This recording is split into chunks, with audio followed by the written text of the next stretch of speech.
Gotta figure out how to draw with this thing. Looks about like the blackboard at school. No, it's not.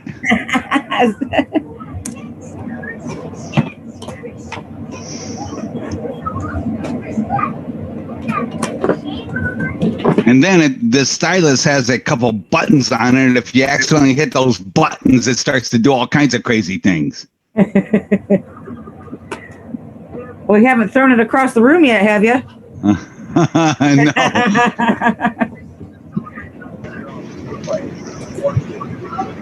Good morning.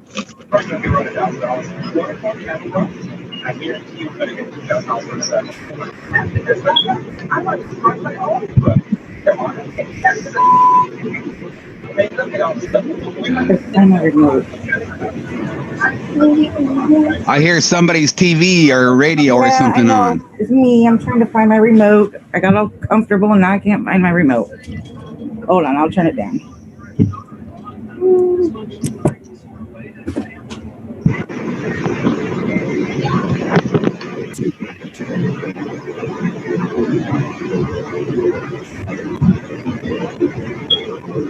What's that beeping? Sounds like a smoke detector. We don't have one. I think it's mine. Oh, okay.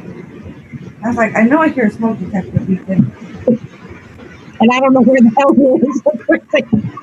What's that? I said, I don't know where the hell the damn thing is, but I was turning it on. You're kind of muffled. I couldn't understand what you said.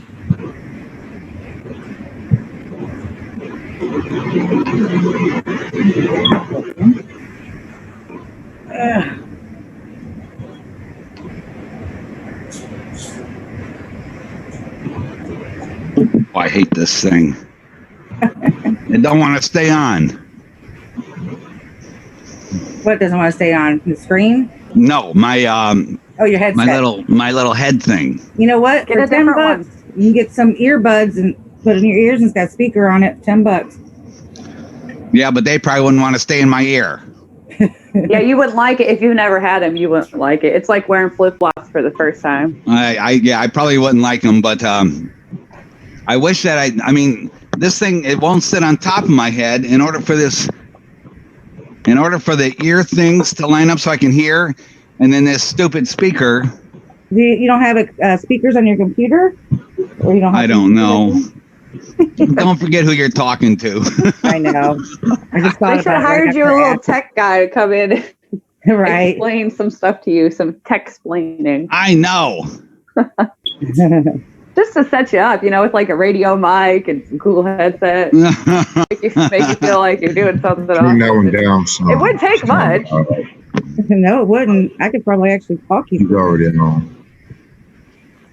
You just turn it down so loud. Maybe I need a haircut. Don't say that. Just Need a what? Just a scrunchie. What'd you say? Need a what? A haircut. Oh, yeah, right. You're not going to cut your hair. I don't blame And you. we won't know you. I can't see him cutting his hair. No. Yeah, I just hit that button.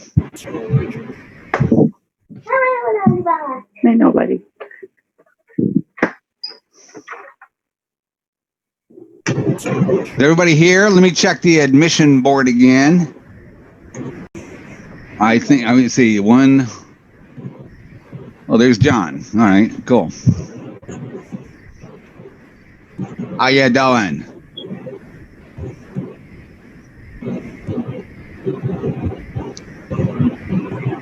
Well, you have quite a hat collection there. Are those hats?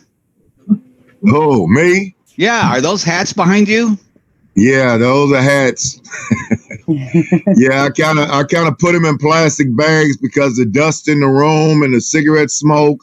So I had to put them in a plastic bag and hang them on the wall. What are those, like hats from places you've been and stuff, or what? No, I just buy them because I like to color coordinate. Okay. So if I have on something blue, I gotta have a blue and white hat. Oh, okay. If I have on something red and black, I have to have a red and black hat. It's like so I've got about 1,000 different Harley T-shirts, You see what I'm saying? Yeah, from all the different places I've been and stuff, and so that's kind of a ritual, when you go someplace, you got to buy a t-shirt. And I thought maybe that was from different places. Yeah, pretty much. Yeah, I go everywhere to find me a hat. No, all right. They're kind of old, though. I've had them for a while. I've collected at least 50 hats. Like shoes for a woman, huh? Got it, man. Yeah, pretty much like what my daughters do. They go out and buy shoes and don't even need them. They say, well, I might need them one day to fit with this outfit. You ain't got the outfit yet. Hey, did you ever get a hold of Dustin? Did you ever get a hold of Dustin in financial aid, Herman?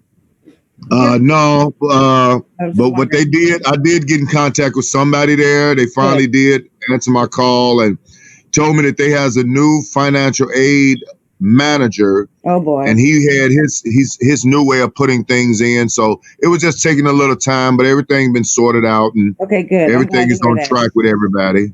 I'm glad to hear that. Yeah, everything worked out. I got something to talk to the professor about.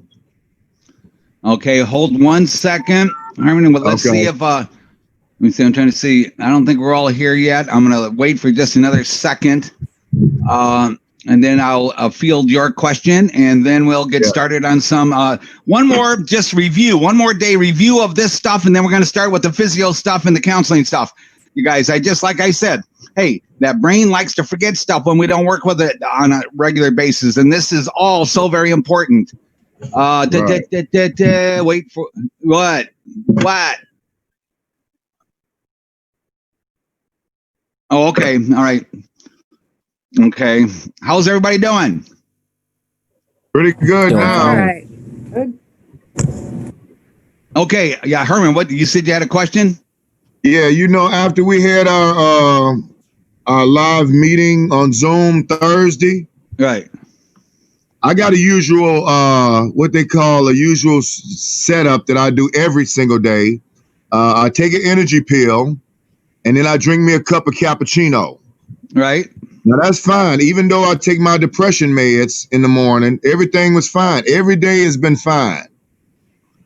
I went through an experience. What? I went to Walmart, and as I was going through Walmart, I decided that I remember somebody talking about Red Bull gives you energy. Right.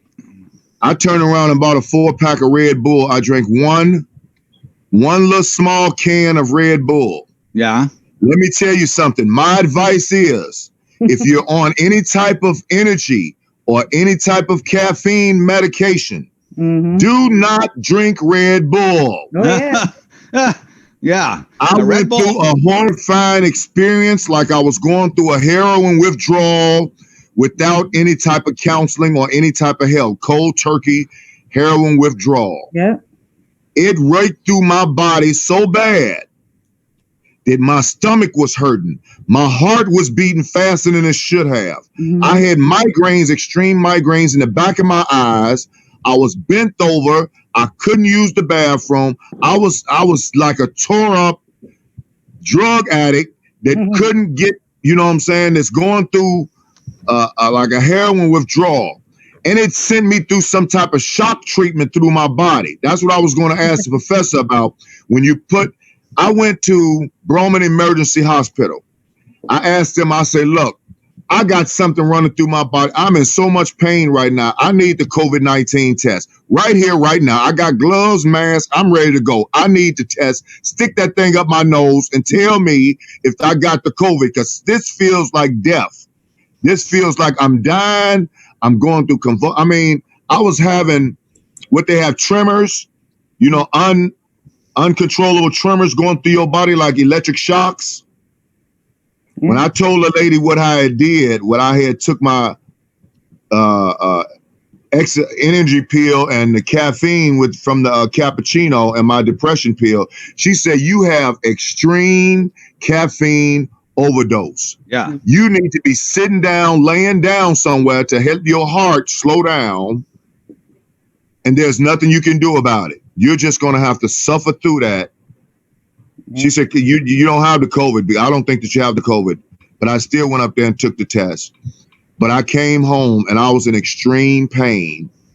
And it was messing with my neurotransmitters in my brain because it was sending shock treatments through my system. I had uncontrollable inside coming outside reflections. If you saw me in person, you say something is wrong with you, you need to go to the hospital type thing. So I was trying to figure out if that, I was reading on the brain and how I know the neurotransmitters, they're just the chemical keys to communication inside the brain, and then trying to figure out the receptor sites. And I was I just started reading. I mean, it took me a while to get my mind back straight. Right, Saturday. Well, and then I finally came. I took some Theraflu. I took some NyQuil, something to help me go to sleep. 3 o'clock Saturday morning, I went to use the bathroom, and I actually could stand up straight. My stomach wasn't hurting no more. My body had got some rest. My heart wasn't beating as fast as it was. Well, that's my good. brain wasn't shooting them shocks. It just, I think that rest, my body needed to just get off of whatever caffeine that was running through my body. Well, the thing is, regarding that Red Bull, my advice, don't do that no more. Yeah. Don't do that no more. I accept your advice. I told him, I gave away the other 3 cans. I get this out of my house. This was liquid crack. Get this out of my house. It made me feel bad. Yeah, with the other meds and stuff like that. Yeah, that's what that was. And so, yeah, Red Bull can be a tricky little thing. Some people use it, but it's Red Bull really got some stuff in it. It ain't nothing like Monster or Rockstar. It ain't nothing like that. I've taken them before, even with meds. Red Bull, when they say it got wings, it tried to send me to heaven. I'm telling you, it tried to take me. Seriously, Professor, it was really bad. I had to pray. I had to ask the pastor to pray. I had to ask everybody to pray for me that I get through this. Yeah, I know. It was bad. Don't really take bad. That. Yeah. Be careful with that. I can never do that no more. Never. Yeah, be careful with that stuff. Hey, gang. I don't know why. What was it doing to my neurotransmitters? What was it doing to the receptor sites? Because it had to do something with the brain to make my body go through tremors. Well, what it was it's like the nurse said. It was just way too much caffeine. Caffeine is a stimulant. Caffeine is a xanthine-based.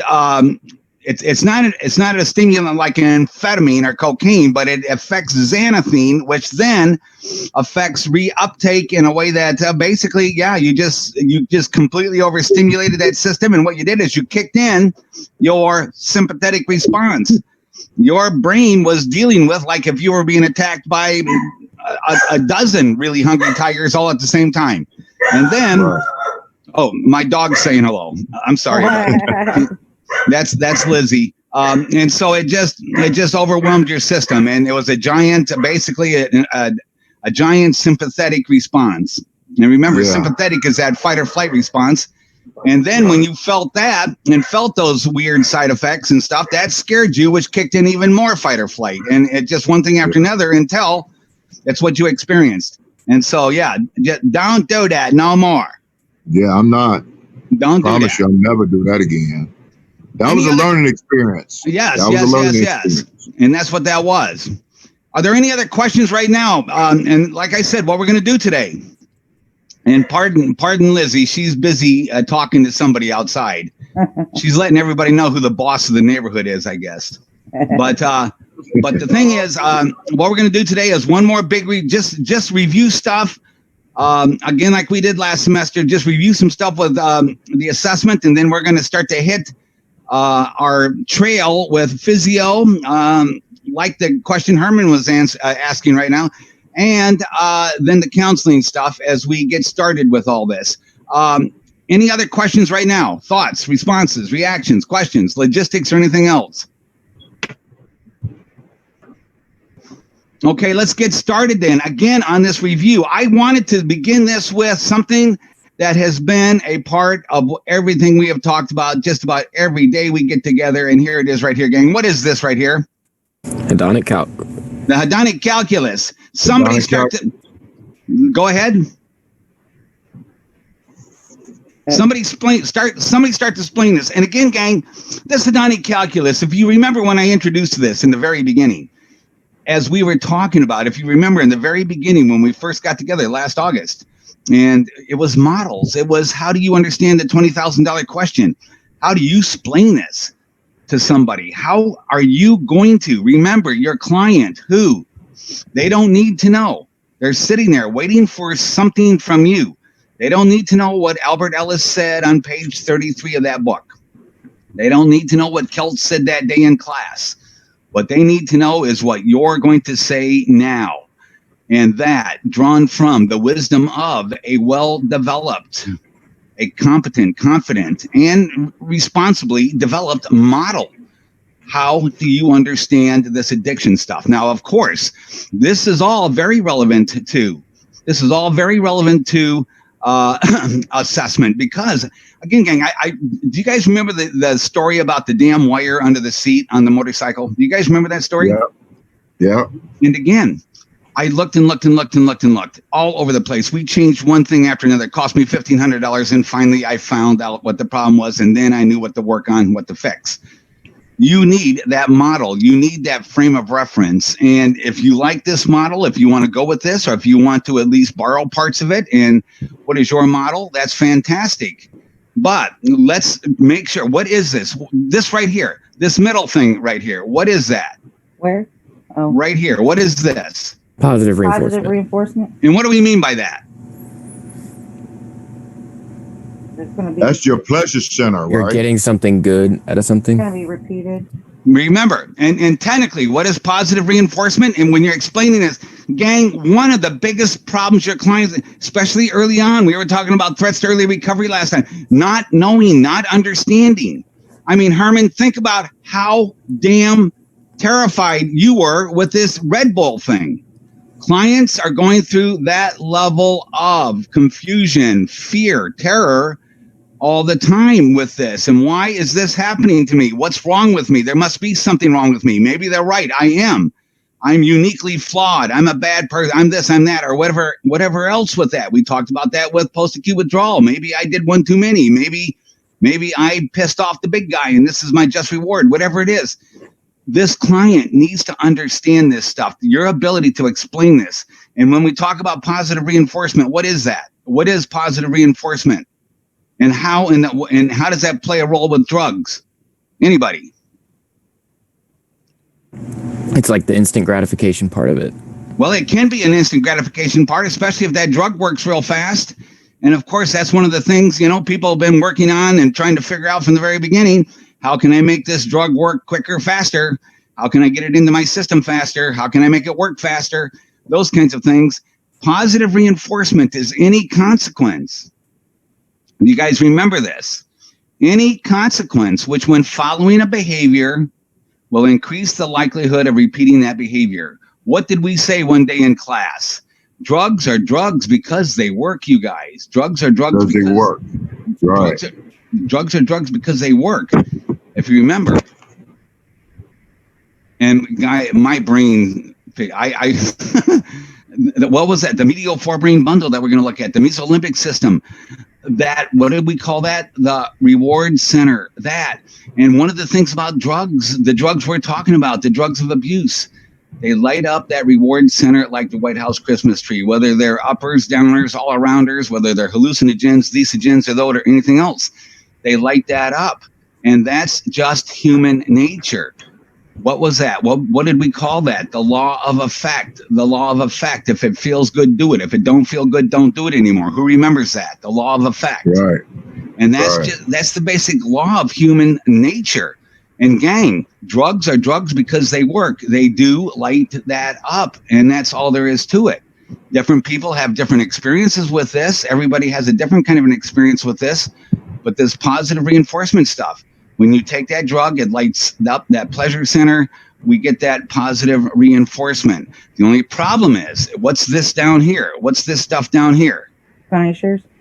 And what do we mean by that? Okay, reinforcement is any consequence which, when following a behavior, increases the likelihood of repeating that behavior. A punisher, any behavior. The consequence is that we don't do it again. Punishers. These punishers for this person, they're feeling real good. They're seeming to get that positive reinforcement. The problem is these punishers start to add up real fast, and they can start to get real bad real fast. and add up and add up and add up. And pretty soon, the fact that this person's using more and more and more, pretty soon that becomes a punisher. Pretty soon, that person, how many people are waking up this morning? The number one thing that matters to them right now is to use more drugs so that they don't get drug sick and everything else. Punisher, punisher, punisher, punisher. And then what was the conundrum, you guys? What did we say? Why does the general public and counselors and scientists sometimes have such a hard problem? How did we explain this? It looks like on the surface, we are ruining our lives for the fun of it, for the feel good of it. And gang, your client, they're in this conundrum. They're in this mess right now. And they're wondering, what the hell is wrong with me? Why am I doing this? And they start to feel very hopeless, helpless, hapless. They don't know how to get themselves out. They see no solution, which of course is, again, why one of the most important things we started to talk about very early on. Hey, what was one of those first things that you remember way back in the beginning? What was one of those first things I said you need to start to work on with that client from the very, very beginning? Well, the empathy bond of cognitive dissonance. But what was that? That client who's feeling so helpless. You should feel felt, right?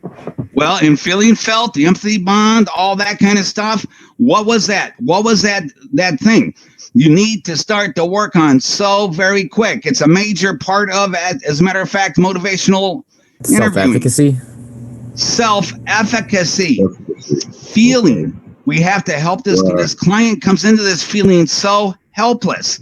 And the disease model can reinforce that. Counselors can reinforce that. You're crazy, you're nuts, you're insane, you're helplessly addicted.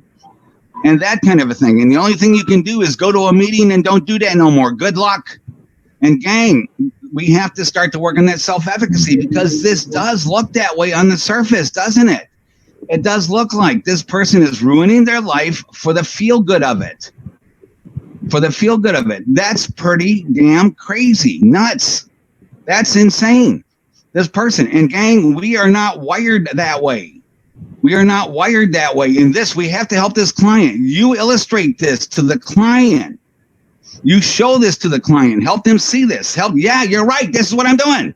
Help that client identify. List for that client when you're talking to them. What are their specific punishers when you're doing this with that client?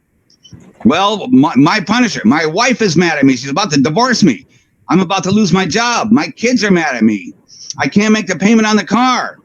I'm sick all the time. I'm tired all the time. I've got to deal with that DUI thing now. I got this. Help that client and then help them. And what are you getting for it? What are you getting for it? And don't do that in a way that illustrates how damn stupid you are. But hell yeah, well, the feel good. Help them understand this by your ability to help that client understand this. That pleasure center, that reward center. Help them understand what this is all about. And yes, on this.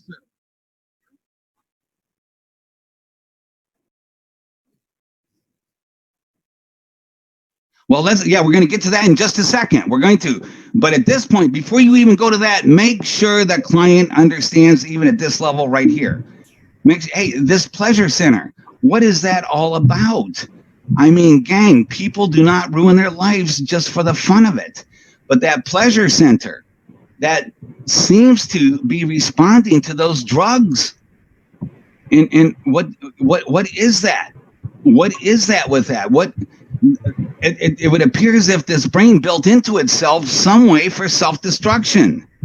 But this isn't here in order to turn us into alcoholics and drug addicts 2 million years later. This is here for what? This is about basic survival. This is about basics. In other words, this is a part of the brain that what? This is a part of the brain that sends us that big thank you letter. When we do things we need to do in order for our survival. When we eat when we're hungry. When we find water when we're thirsty. When we cool down when we're too hot or warm up if we're too cold. When we do what we need to do to escape the attacking tiger. Hey, the sexual response, any of that kind of stuff.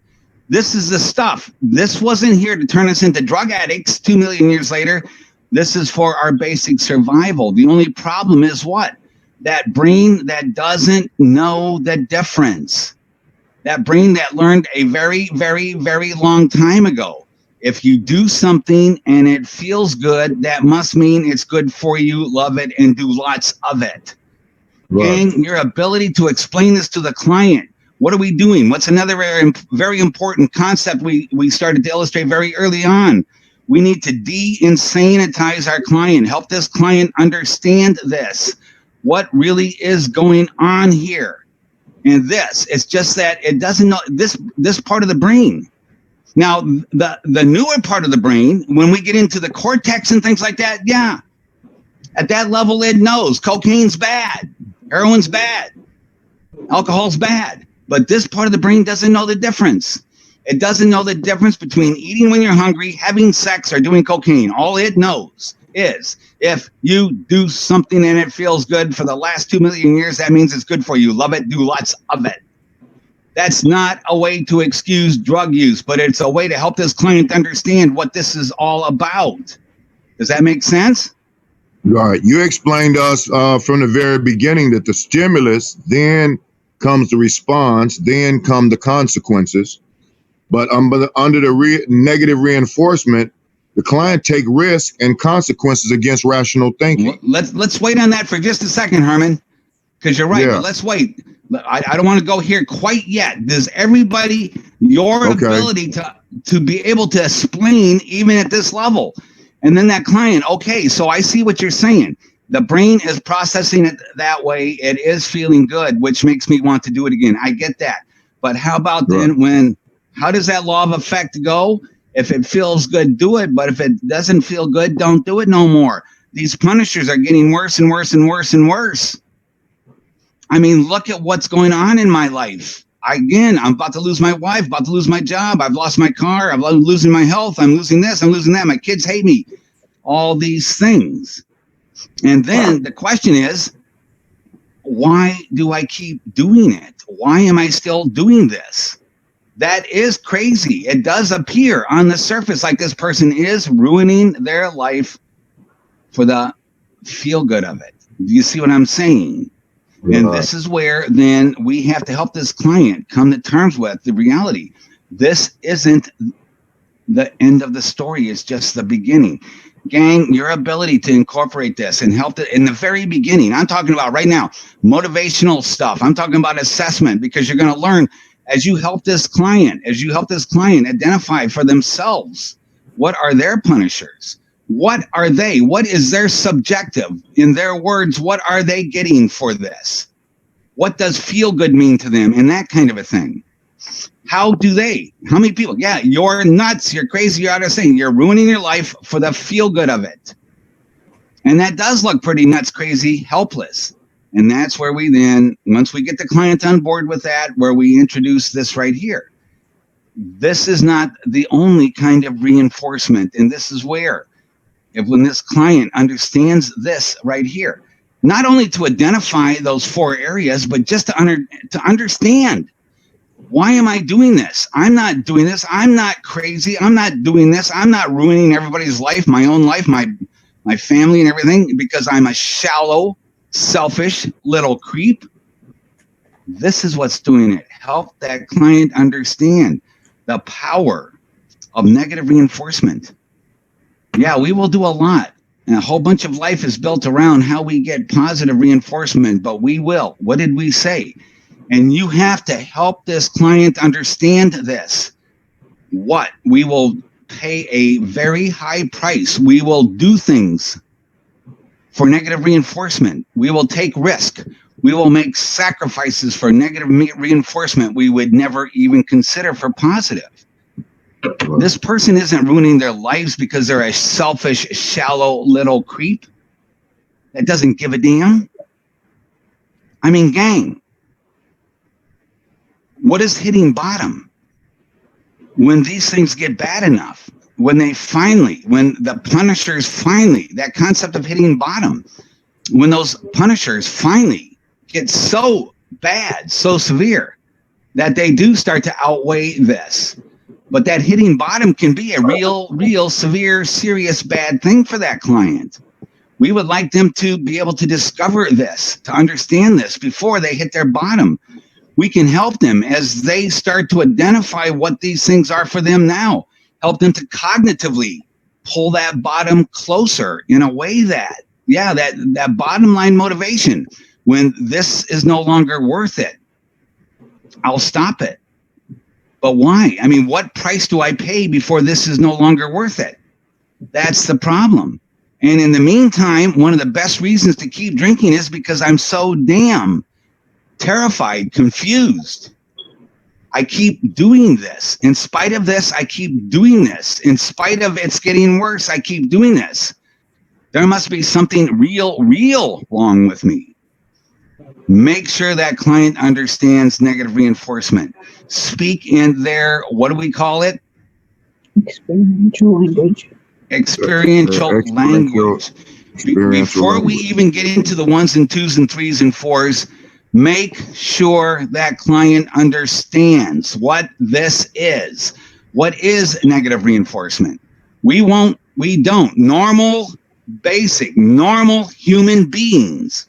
And that basically accounts for most of the people you're going to work with. Yeah, we have all due respect for. We talked about MISA that first semester. Mental illness, true mental illness, schizophrenia. We'll change this a little bit. But most of the people you're going to deal with are basically normal people. Normal people do not ruin their lives for fun of it because it feels good. But we will pay a very high price and do things for negative reinforcement we would never do for positive. Make sure that client understands that. Do you see what I'm saying? And then, as a way to, if you will, kill two birds with one stone, as that client understands what negative reinforcement is, as they can put that in their own experiential language, what negative reinforcement is.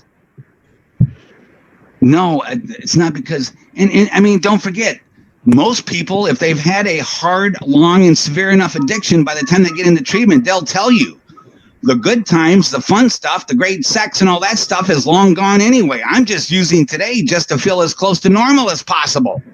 It's not even really that much fun anymore. And then, if you think about it with what we're going to be looking at called tolerance. Oh, look at that terrible drawing. The positive reinforcement of it's getting smaller and smaller and smaller anyway. It's not feeling that damn good anymore, but they still seem to keep doing it.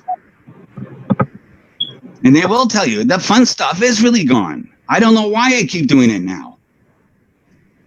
Here it is right here. Does this make sense, gang? Yeah. Make sure the client, your ability to explain this, make sure the client understands this. And then as that client understands this, then you can start to kill two birds with one stone. What am I talking about? Number one, you're going to explain to that client the 1s, 2s, 3s, and 4s. Somebody quick, what's a 1? Things that happen that are bad. Things that happened in the past that are bad. Now you got to be real careful with this one, you guys. You got to be real careful with this. I don't want to endorse living in the past. I don't want to endorse using those bad things, those real things that are bad. And remember, what did we say? It's not that every sexual abuse survivor is a drug addict, and it's not that every drug addict is a sexual abuse survivor. But our group, the group of people we're going to work with, our population are going to represent a very large proportion of the people who had some pretty bad things happen to them in their life, their early life. Before you explained all of this with the negative reinforcement, with the real bad things that happened in the past were really bad, and that's the reason why I use and stuff like that. Before you explain that to me, I was one of them kind of people that said, man, you just making excuses. I done been through way more stuff than you done been through, and I ain't doing that drug stuff. I ain't all drugged out in the corner. You making excuses, you know what I'm saying, for why you use them. That's why now you're a much better counselor. Understanding this makes you such a better counselor. Right. You're absolutely right. That's a very good example. And that's what people in general and counselors who don't know better, who don't understand this, Right. that's the way they respond. You're just making and don't let that become that. Don't encourage Right. living in the past.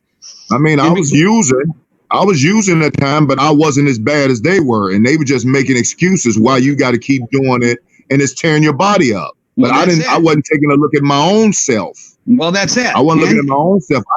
Physician, heal yourself before you try to help somebody else. And you didn't understand this right here. And gang, remember, another, like I say, when you get into these ones and the twos. Oh, by the way, what's a two? Bad things that happen in the past. They feel so damn bad. They feel as bad as this. They feel as bad as this. And gang, when you get into the ones and twos, be very, very careful. Don't endorse living in the past. Hey, what was that thing I said about the past? What was that thing? Does anybody remember? It was another very, very important thing. Never forget thing. This is why I'm doing that. Who's glad we're doing this again, this review? Yeah. Gang, this is make it or break it stuff right here. What did I say? Somebody remember about going to the past. What did I say? It's so important. And your client, in other words, when you're looking at this, when you're explaining this to the client, and then as you're looking for what these may be with that client, what was that thing I said? Well, anybody remember that? You can't change the past, but you can fix problems. Well, you can't change the past, but you can work on problems. That's one thing. In other words, what was that? Facts. These are facts. You can't change the facts, but you can solve the problems, or at least try to solve the problems. What was another thing I said? Very good. Yes. What was that other thing? This is so important, you guys. It is such a powerful part of the daily addiction thing. What is it? If you want to know where someone is right now, you got to know their past. You need to know their past. How about this one? Every time you use the past to understand your present, to justify your present, your past becomes your present. Yeah. Every time do you remember that, you guys? Yeah. That is so powerfully important. Every time you use the past as a way to understand or justify your present, it's no longer your past, it is your now. Right. Does that make sense? Right. And that client, yes, we can't hide from this stuff. The brain, what did we say? That brain that never forgets. That brain never forgets. How come that brain so stubbornly holds on to bad memories and things? Anybody? A quick one. What was that? Help your client understand this. It's a great way to explain it to them. Why does that brain hold on to these bad past memories? It doesn't want to let them go. This don't happen again. Yeah, it don't happen again. What was that? Exactly. That brain learned a long, long time ago. Don't ever forget where the tigers live. Right. All that kind of stuff together with this. Don't ever forget where the tigers live. And that's why help your client. Every little thing like that helps that client better. What are we working on? Every time we explain something like that to the client, they're getting a little bit better of an understanding of their experience in a way that it doesn't have to be so terrifying, in a way that they can better understand, in a way that they can use that understanding for movement toward change. Every one of these little ditties that I say is another way to help that client understand another little part of this whole terrifying story. Does that make sense? Right. And now what do I mean by, as I explain this, I'm going to kill two birds with one stone. Yes, I'm going to explain this to the client. I'm also going to, and when we get into counseling, we're going to see what we do with this stuff. Not only am I going to explain this to the client, but I'm going to then help that client in their experiential language. What were these ones and twos in their personal experience? I'm assessing their past, aren't I? Yeah. I'm doing two things at one time. I'm educating the client and assessing, learning about the client, both at the same time. Does that make sense? And then, once again, you got to be so very careful, though, guys. Please be careful. This stuff. And make sure they know the difference between a 1 and a 2. Make sure they know the difference. Don't diminish the importance of 2s, though. I mean, what was the story? What was the example I gave you of a 2? That 40-something-year-old guy who's still wringing his hands in drug treatment about that bicycle he didn't get when he was 6 for Christmas. Now we can look at that. We can step back and think, you big fucking crybaby. You're still ruining your life over a damn bicycle. I'm sorry you didn't get that bicycle, but let it go. Stop fucking crying about the bicycle, you big baby. If I ever hear you say something like that, I will hunt you down. That's as important to that person. Why? That brain. The more, what was that? The more you do it, the better you get. The better you get, the easier it is. The easier it is, the more you do. That brain has gotten that good at using that as a way to understand and justify their present. That number 2 to that person is as important as a number 1 is to somebody else. Does that make sense, guys? Do you remember all this discussion we had? Yep. This is the basic bread and butter, the nuts and bolts of. And I'm not only explaining this stuff, but I'm assessing now. Use that client's, again, their individual, their experiential language. What are the ones in that person's life? What could be those things? That is that negative reinforcement energy. We're identifying this. Guess what we're going to do with this stuff later on? These are going to become what? Treatment plan issues. What's one of the most important things to remember about number 2?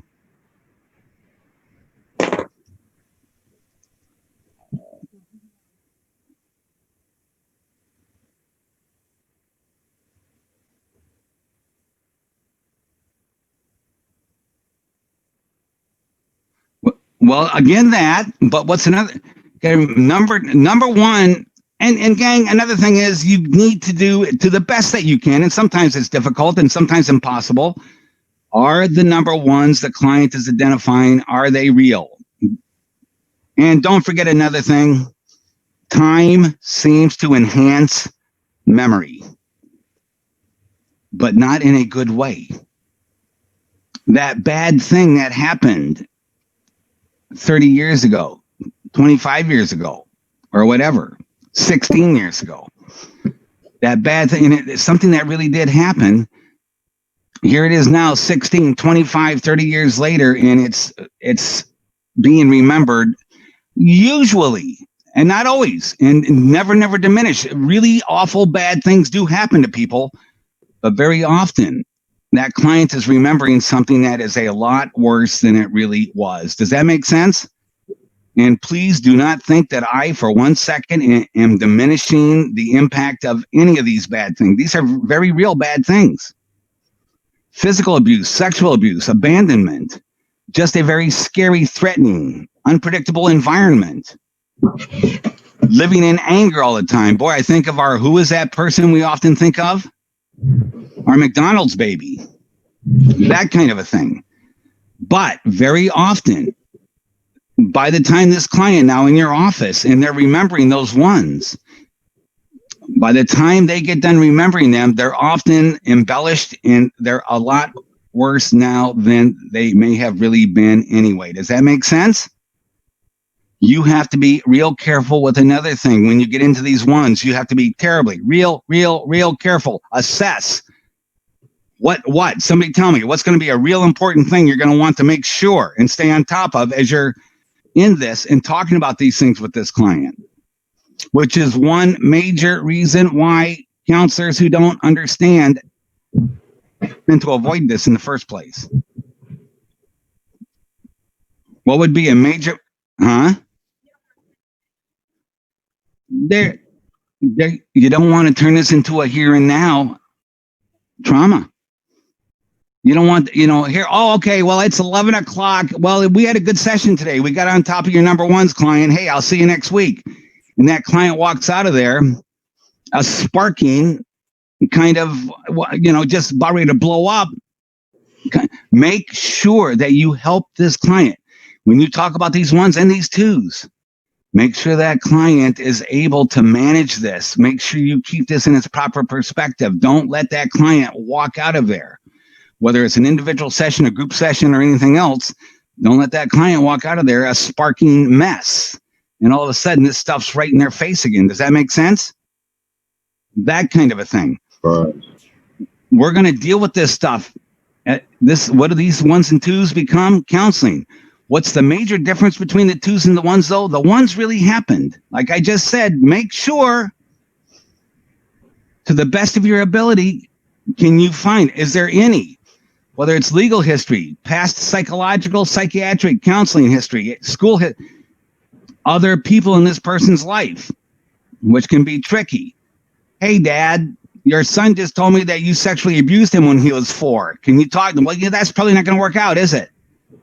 Some of those kinds of things. But try and confirm this stuff to the best of your ability. But then, the ones really happened.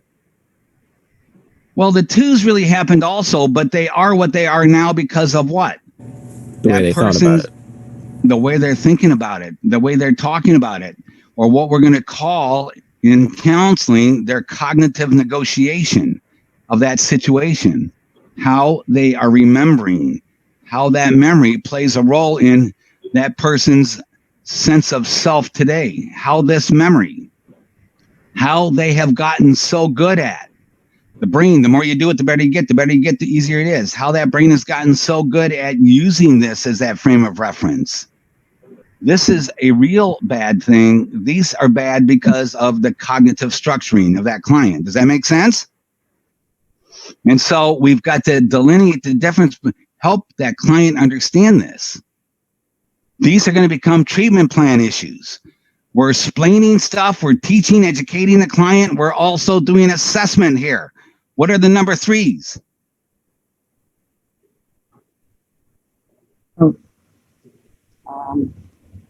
Real things that are happening now that are bad. And here's a whole bunch of them right here. Not all of them, not necessarily all, but a whole bunch right here. I mean, don't forget, what's the best reason somebody's waking up right now, and the first thing they're going to do and think about and want to do and do their best to do is what? Get and use drugs. Why? Because of the bad things happening. And what's the number 1 bad thing? The first thing they wake up, withdrawal syndrome. They're dope sick. They need to self-medicate for that. And right behind that, what's another thing? This person who's so damn mad at, remember we always do the self down here. I'm getting madder at myself. They're so damn mad. I broke my promises again. I did this, I did that again. I did it again. What a piece of shit I am. Gee whiz, how do I deal with this? Oh, I know. Let's get loaded. I don't have to deal with that when I'm loaded. Yeah. What did we call that? A good case of the what? The F-its, the fuck-its. Yeah. Yeah. These number 3s. Now the number 3s imply not only assessment and help that client understand, and gang, help that client, again, as I said, put in their own experiential language what this stuff is and what other 3s may be right now. There could be 3s that have nothing to do with their use. Also, their father is dying of cancer right now or something like that. But help them be able to put in this experiential language what this stuff is. What are you doing? They're getting in touch with realities. You're doing assessment. What are these 3s going to become? They become sometimes right now treatment plan issues. These things are going to be the counseling treatment plan. These things may be right now treatment plan issues. These could be where you're going to be a caseworker. You're going to be a social worker. You're going to help this person try and figure out how they're going to make a deal with Ameren to pay that power bill before they lose their power. Hey, what are we going to do with the family situation? What about the job situation? What about that legal situation? These 3s imply, yeah, you're still assessing, you're still educating. While these things are going to be counseling issues, these are probably going to be case management, social work issues. Do you see the difference in that, you guys? These may be. Some of these things may need to be addressed right now before you can even really get much farther into treatment. How can this person, medical issues, things like that, these may be get on top of things right now. And as you help that client, and as this client, and help that client learn how to solve, don't just go fix everything for the client. Help that client learn how to fix that stuff. Start to work on those issues. Things like, does that make sense, you guys? You see the difference between these are going to be counseling issues, these are case management and social work, and get this stuff working, going now kinds of things. What if the assessment says that client needs to go into residential? What the hell am I going to do about my dog? What am I going to do? My wife, who's going to this? Who's going to that? All those very real issues this client faces right now. The problem is, one of the problems is that a lot of counselors love to get on top of these things and fix these things and make everything feel all better right now. They make these things go away while they have this person realize what a dumbass they are for doing this. Don't do that no more. Let's fix all this stuff. And they don't deal with this stuff. And then the client gets back on their feet. The client starts to put together what looks like, okay, something's happening good here. And then they go back, they relapse. And of course, what we do then is we jump up and down and say, see, you weren't really serious. See, you're full of shit. See, you got a disease. Let's do it again. Yeah.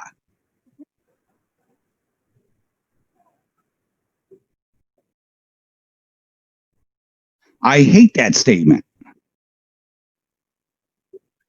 It's one of the things I tell don't prescribe relapse. That's one of the relapse will be a part. You're going to relapse. I mean, let's take somebody that they just finished chemotherapy and they've just gone a year and a half, 2 years, cancer free. But guess what? You know, you're probably going to get it again. Why would we say that to that person? You know what I'm saying? Don't prescribe relapse. Now, don't forget, I did talk about we're going to make our clients, and this is a part of, we're going to talk about that. What did I call it? Use decision crisis. I am not going to prescribe a relapse for that client, but I am going to talk to them about use decision crisis situations. They are going to be confronted with use decision crisis. Sometimes these things can be very provocative. Sometimes other bad things happen in life. Sometimes just the exquisite power of classical conditioning. And something happens. Here it is, 20 years later in recovery, and something happens. What do we say? Somebody with 20, 25, 30 years recovery can tell you that if the right things happen today, it's just like they were right back to the last day they used. We are going to be confronted with use decision crisis. However, and we're going to get them to be able to recognize that, deal with it, not become terrified of it, not become that the crisis alone is the reason to use. And we're certainly not going to tell them you're going to relapse. No, we're going to teach them about use decision crisis and how to manage that stuff when it occurs. Does that make sense? Yeah. And a lot of those issues are going to be right here. This stuff coming back. Hey, this person comes to terms of, let's say, once again, it was a very, very bad. Maybe it was even a number 2 bad, or maybe somewhere in the middle bad. Parent issue. And here it is, 20 years into recovery. And for one reason or another, they never were able to. Maybe the parents wouldn't allow it. You can't make that parent deal with this stuff, even though they were a part of it. And now that parent suddenly dies, and all of a sudden they're confronted. This happens a lot. All of a sudden, these things become right in this person's face 20 years later. I've seen this happen. I've seen people relapse over that. You see what I'm saying with this? So we're not going to prescribe relapse. I think that's one of the stupidest things counselors do. Of course, you've heard me say a lot of stupid things counselors do. But we are going to help them understand use decision crisis is a part of recovery. And in the early recovery, don't forget those threats. It may be an ongoing and pretty often occurring process. Use decision crisis. A person's still walking around in a world full of classical conditioning yet that they haven't managed. They still probably have post-acute withdrawal issues that can last for a while and other things like that. So yeah, did that answer your question? And guys, don't forget that. Does that use decision crisis thing make sense? Yeah, it does. And we're going to get more into that. That's part of, because that's part of this and this. This is the now. This is the now. What is the number 4, you guys? real things that are happening right now, but by the time I get done thinking about it, they feel bad. Bad things are happening in the past. This is what? This is the cognitive. Boy, are we going to get into this. How we are. We are such good. And don't forget, the more you do it, the better you get. The better you get, the easier it is. The easier it is, the more you do. We are exquisite tiger makers. We take life, and life can be a son of a bitch and a pain in the ass. Look at what we're all going through right now with this stuff, with the COVID and stuff. But we take life, and by the time we get done thinking about it, we make it much worse than it needs to be. And if we think it bad enough, we think it into a, remember this down here, tiger attack.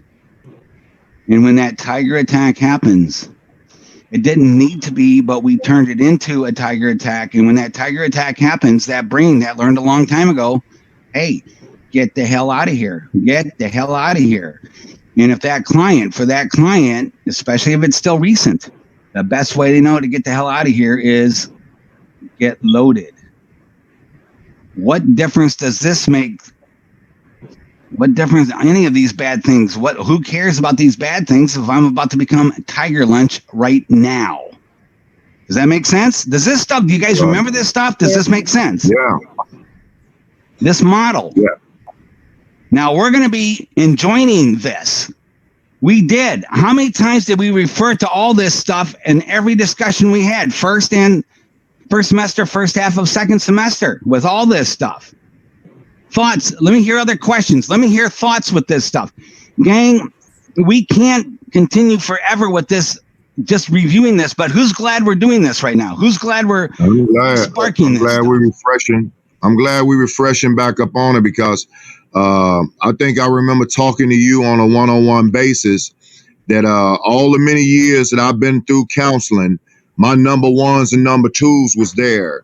But I kept on using because they didn't give me the proper counseling like you did to get over my ones and twos. I'm still feeling stuff bad about the past. Oh, my father molested me when I was 10 years old. Oh, I can't believe this. I hate the man. I love the man. He was my superhero. There you go. He's a preacher of a church. You know, so, but then when you talk to me on a one-on-one basis during a break, you gave me some valid advice, and I don't have no one and twos no more.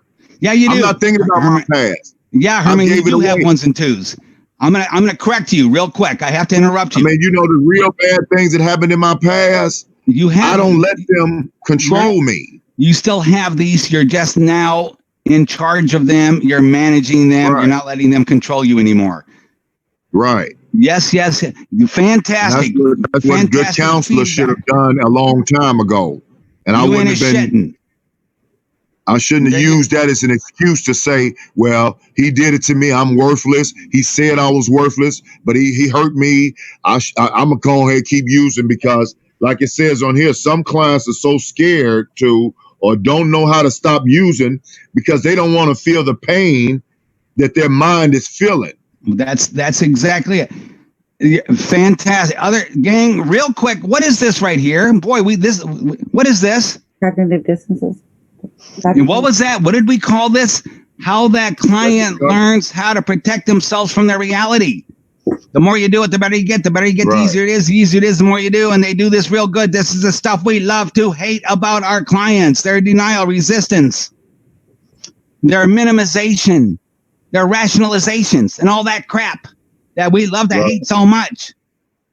Their addiction, survival persona. And we assess. This is who we're talking to right here. And this is where you can't help somebody so damn mad. You have to. Why is that person being like that right now? Because they're a big dumb asshole, don't want to get better, don't care? No, because they are a survivor. The more you do it, the better you get, the easier it is, the more you do. That's what this stuff is. I'm not trying to enable people. I'm not trying to give a bunch of excuses for poor behavior. I'm trying to help you. You understand what this is. This is right here. Here's the motor behind the energy. Here's the fuel every day. Here's the gas pedal for that energy. Does that make sense? Part of your resistance. Yep, that's part of your resistance. This is the stuff. And this is, yes. this addiction survival persona. This is who you're talking to. These issues are going to be early issues. This stuff here, we're not going to get too deep into this until that client is ready. One of the best ways to be ready for this is to make sure that we get on top of this stuff early on. Hey, this is going to be case management, social work, if you will, stuff. To get those things taken care of that with that client. This is going to be help this client get ready for long-term recovery work. This is working on that long-term recovery work. Does that make sense, you guys? Do you see those? Yeah. Do you see those differentiations? Mm-hmm. Everybody cool. Any other questions, thoughts, comments right now? Any other thoughts, questions, comments with that? Gang, this is so why do I spend this time in the beginning with this stuff? Because if we got to get, this is the chain on the bicycle. If we can pedal all we want with the rest of the stuff this semester, if that chain's not still connected, we're not going anywhere. If you talked about the resistance down at the bottom of the positive reinforcement, can you really go into a little bit more detail? Because my notes saying is when we doing things against our belief system, it's cognitive dissonance. That's cognitive dissonance, and that's part of that. We're full of, and that's a lot what this is. I promised I wouldn't do it again, but I do it again. I know it's bad for me, but I'm still doing it. I know it's bad for my kids, but I'm still doing it. How do I figure out how to explain this stuff to myself in a way that I don't have to feel so damn bad and guilty about it? How do I learn how to live with myself with this stuff? And that's what this is, that cognitive dissonance resolution. Which so as a counselor, how do you resolve that cognitive dissonance? Because I have a few points, but I want to make sure that I hear them from you. Well, we're going to, and basically, when we this semester dedicated to all that counseling, we're going to get into how do we get into this? How do we do that? First step is educate the client on it in the first place. They need to understand this process and what this is all about. Second step is get that client in touch in their experiential language with what this is for them. What is all this stuff for them? And then we are going to help this client cognitively understand how this may be working in their current addiction survival persona. But we're going to help that client want to change to, what is it? Recovery survival persona, and how they're going to see how all this stuff that works so good for addiction survival doesn't work that good for recovery survival. And we're going to get into those issues. We are going to get into that. Other questions? Anybody else right now?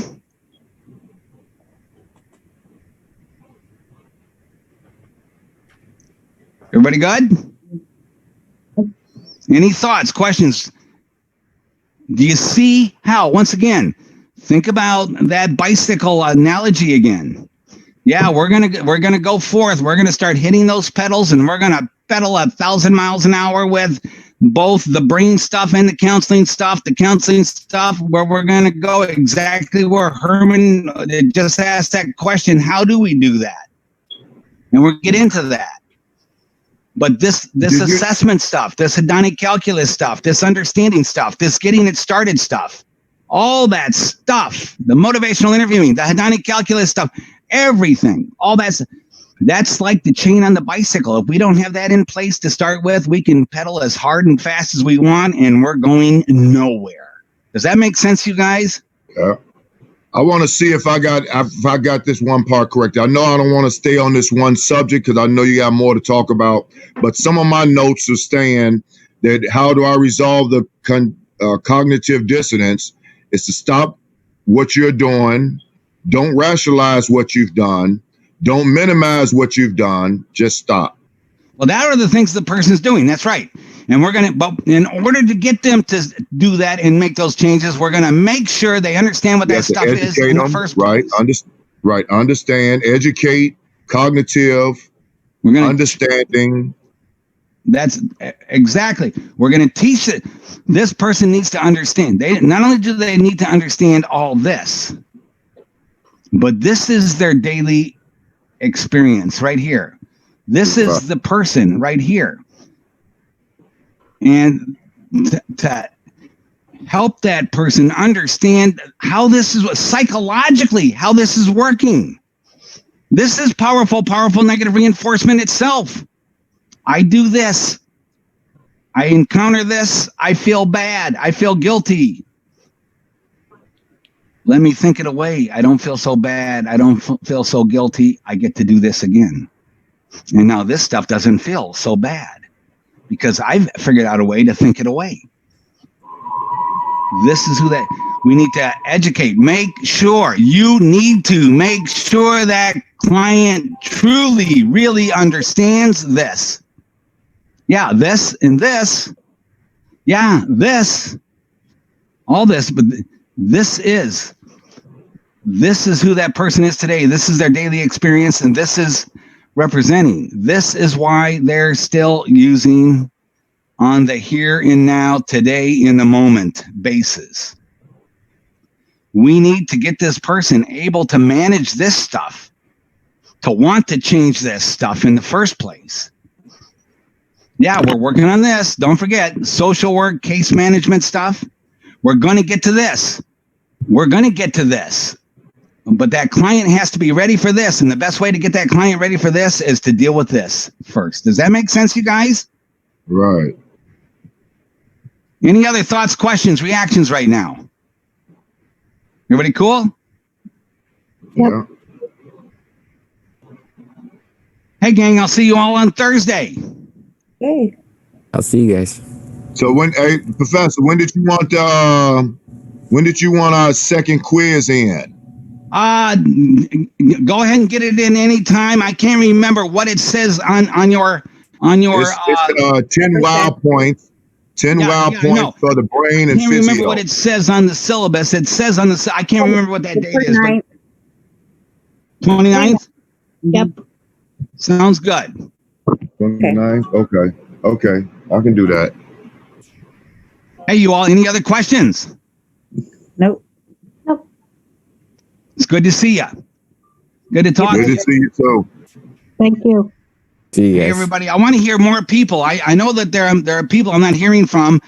I hope it's not because of technical stuff. And I want to hear everybody. And especially when you talk, I get to see you also. So I want to hear from everybody with this. I hope this has been a good, once again, who's glad we did it reminder. I am. Talk to you all later. I need every reminder I can get. I'll talk to you all later. All right. Bye. Have Bye. a good one. All right.